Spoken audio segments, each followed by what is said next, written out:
शेतकरी मित्रांनो नमस्कार। एप्रिल छाटणीनंतर आता ज्या द्राक्ष बाग आहेत त्या आपल्या शेवटच्या टप्प्यामध्ये आहेत आणि आता जून महिना चालू झाला आहे आणि जून महिन्यामध्ये ढगाळ वातावरण आपल्याकडे व्हायला चालू झालं आहे आणि ढगाळ वातावरणामध्ये जर तुम्ही अजूनही जुन्याच पद्धतीनं द्राक्षवेलीचं व्यवस्थापन करत असाल, द्राक्ष बागेचं व्यवस्थापन करत असाल तर ही गोष्ट तुमच्यासाठी खूप धोकादायक आहे। कारण तुमच्या बागेला द्राक्ष घड येण्यापासून भविष्यातल्या द्राक्ष उत्पादनापर्यंत तुम्हाला समस्या येऊ शकतात।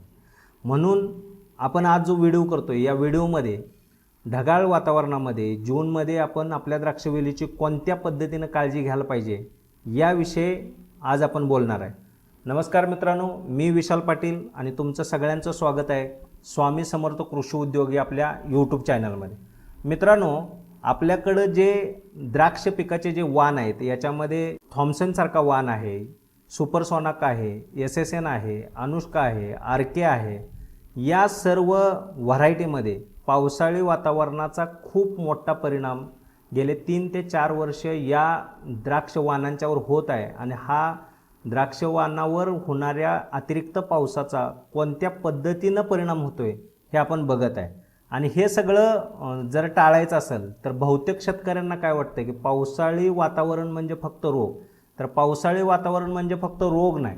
संशोधन असं सांगतंय मित्रांनो की पावसाळी वातावरणामध्ये फक्त रोग वाढत नाही तर ढगाळ वातावरणामुळे तुमच्या द्राक्षवेलीची अन्ननिर्मिती मंद होते।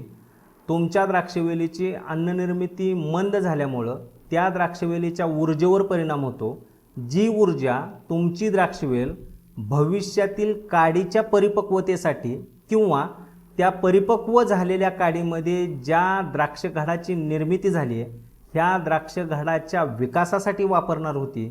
या सर्वच गोष्टी डिस्टर्ब होतात किंवा बाधित होतात। पावसाळी वातावरणात सगळ्यात महत्त्वाचा जो तुमच्या द्राक्षवेलीवर होणारा जो परिणाम आहे तो परिणाम असा आहे मित्रांनो की ज्यावेळी ढगांची दाटी वाढते त्यावेळी सूर्यप्रकाश कमी होतो। कमी झालेल्या सूर्यप्रकाशामुळे तुमच्या द्राक्षवेली अंतर्गत निर्माण होणारी ऊर्जा कमी होते आणि तुमच्या द्राक्षवेलीची ऊर्जा कमी झाल्यामुळे याचा डायरेक्ट परिणाम तुमच्या द्राक्षवेलीची जी काडी आहे ही परिपक्व होण्यासाठी जी ऊर्जा गरजेची आहे ती कमी पडल्यामुळे तुमच्या द्राक्षवेलीची काडी परिपक्व होत नाही आणि याचा शेवटचा संबंध जो तुम्हाला त्या अपरिपक्व काडीमध्ये जी द्राक्ष घडाची निर्मिती झाली याच्या विकासावर होतो आणि याचा थेट संबंध तुमच्या भविष्यातील उत्पादनावर होतो। म्हणून सगळ्यात महत्त्वाची जर पावसाळी वातावरणात कोणती समस्या असेल तर ती द्राक्षवेलीची कमी होणारी ऊर्जा आणि याच्यावर आपल्याला सगळ्यात महत्त्वाचं काम करणं गरजेचं आहे। यानंतर मित्रांनो आपली दुसरी समस्या आहे ती म्हणजे पाणी व्यवस्थापन। खूप साऱ्या शेतकऱ्यांना असं वाटतं की पाऊस चालू झाला की त्यानंतर मी माझ्या बागेला पाणी देण्याची कोणत्याही पद्धतीची गरज नाही, पण मित्रांनो ही खूप मोठी चूक आहे।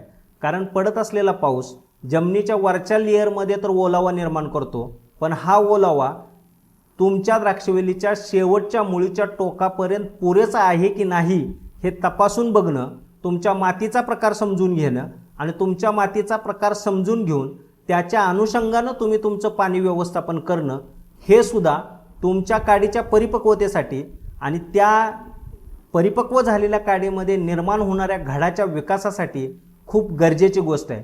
मित्रांनो, यासाठी तुम्ही तुमच्या बागेचं, तुमच्या बाग असणाऱ्या वातावरणाचा विचार करून वाहणारं वारं, पडणारं ऊन, असणारं तापमान याचा विचार करून तुमचे पाणी व्यवस्थापन करणं हे खूप महत्त्वाचं आहे। यानंतर सगळ्यात महत्त्वाचा मुद्दा मित्रांनो कॅनॉपी मॅनेजमेंट।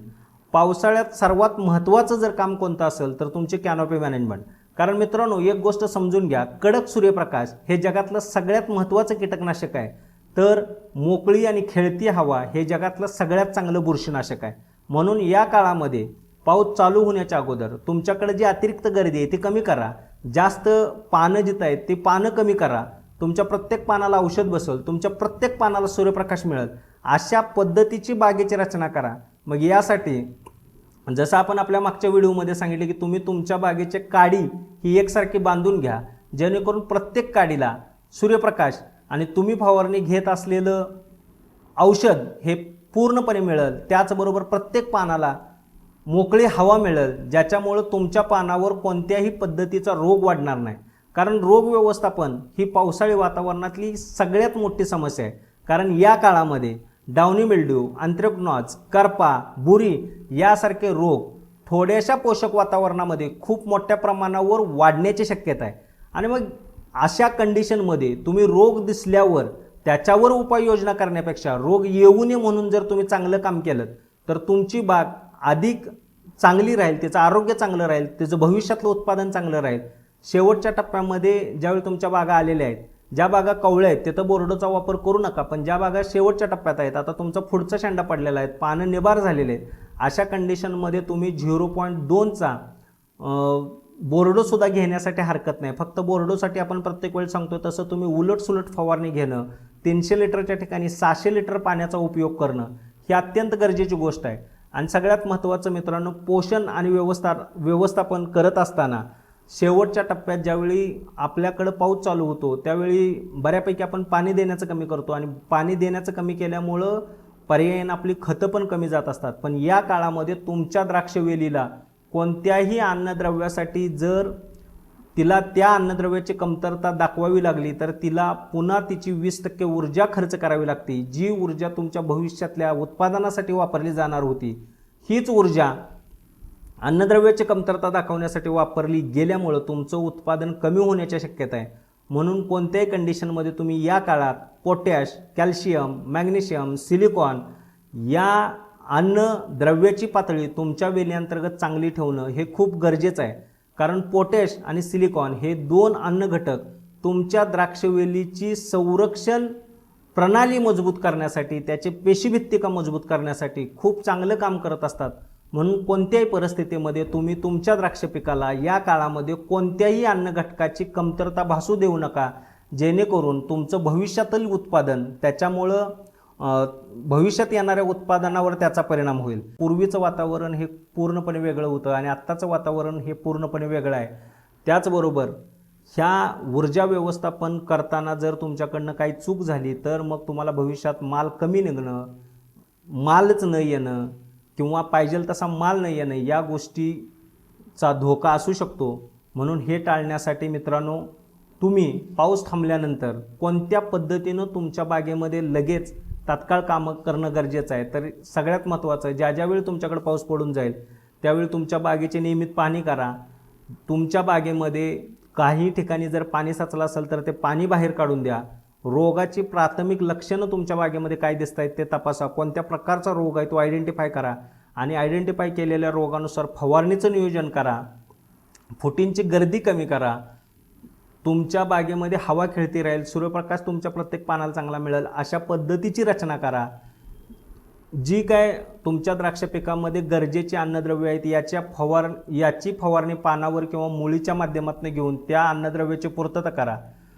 मग मित्रांनो, आज जो आपण हा व्हिडिओ करतो या व्हिडिओचा निष्कर्ष काय आहे तर एप्रिल छाटणीच्या नंतर पावसाळी वातावरण द्राक्ष बागेचे व्यवस्थापन करणं म्हणजे फक्त रोग नियंत्रण करणं नाही, तर प्रकाश व्यवस्थापन, कॅनॉपी व्यवस्थापन, ऊर्जा व्यवस्थापन, संतुलित पोषण आणि योग्य पाणी व्यवस्थापन या 5 गोष्टीवर तुमचं भविष्यातलं उत्पादन अवलंबून आहे. आणि या वर्षीचा हवामानाचा अंदाज बघता मित्रांनो, जो शेतकरी वेळेवर निर्णय घेईल तोच यावर्षी चांगलं उत्पादन घेईल असं आपल्याला म्हणता येईल. तर मित्रांनो, हा माझा व्हिडिओ जर तुम्हाला आवडला तर माझ्या व्हिडिओला लाईक करा. ही माहिती जर तुम्हाला उपयुक्त वाटली तर तुमच्या द्राक्ष बागायतदार शेतकरी मित्रासाठी सुद्धा ती उपयुक्त असणार आहे. म्हणून माझा व्हिडिओ शेअर करा आणि अशाच पद्धतीचे नवनवीन व्हिडिओ बघण्यासाठी चॅनलला सबस्क्राईब करा. आणि ज्यावेळी तुम्ही तासगावमध्ये याल त्यावेळी माझ्या स्वामी समर्थ कृषी उद्योग या फॉर्मला भेट द्यायला विसरू नका. धन्यवाद मित्रांनो.